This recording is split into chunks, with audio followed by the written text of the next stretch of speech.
Let's be soulmates. I've had my soil here. I've just stocked up for the spring planting.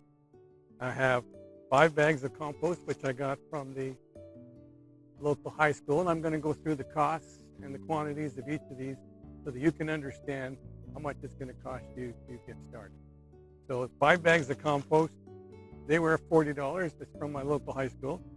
I bought 2 bags of the seed starting mix. The seed starting is what you need in order to germinate and to grow your seedlings, which you will then transplant into your pot. These are $9, $10 each. So I bought 2 of those. That's $20. I bought some small bags of potting soil. These you can get at local hardware stores, Walmart, things like that. These have 3 components to them. There's a compost component. There's a drainage component like perlite or coconut coir or something like that. And then usually peat moss, something to hold something for the roots to hold on to. So it has some fibers in there that it can use so the plants can stand up and they don't fall over. And then finally I have some organic potting soil in big bags, which I bought. These were $15 each. So if you're adding up the cost, it's $40 for potting soil, roughly $20 for the seed starting, and $40 for the compost. And I will use those all and mix them up and probably fill 80 bags of fabric bags, 3 5-gallon bags, roughly.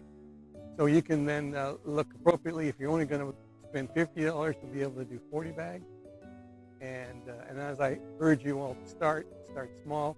The other thing is because you're going to be perhaps doing 2 cycles of plant seed, you don't need to do it all at once.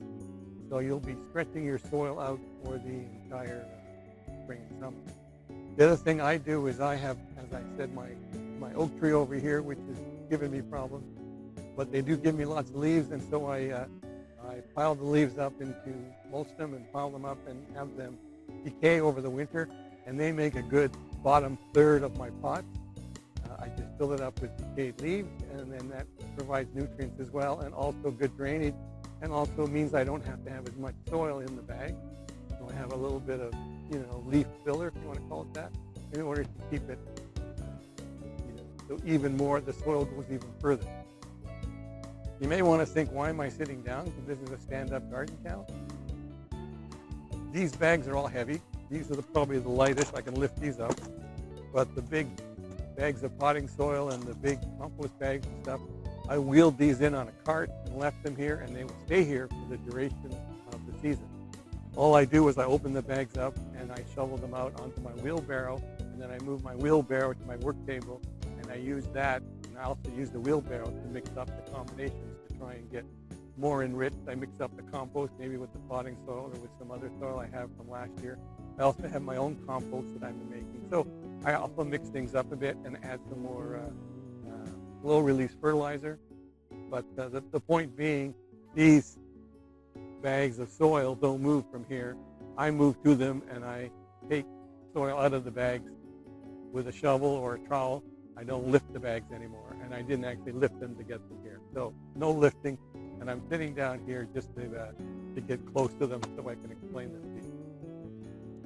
So start looking around for sales for soil. You want to start off, make sure you start off with the seed. You need these fairly quickly because we're getting into late March. We want to be able to start germinating our seed, getting the seedlings going, and then start thinking about transplanting them into plots. Don't forget, I have my 2026 planner and calendar that you can get at the Amazon link. I also have other videos if you want to look at how to start stand-up, how to plan your garden. And I also have the red subscribe button in the bottom corner if you want to subscribe to my channel. That's a big help. So until next time, thanks very much.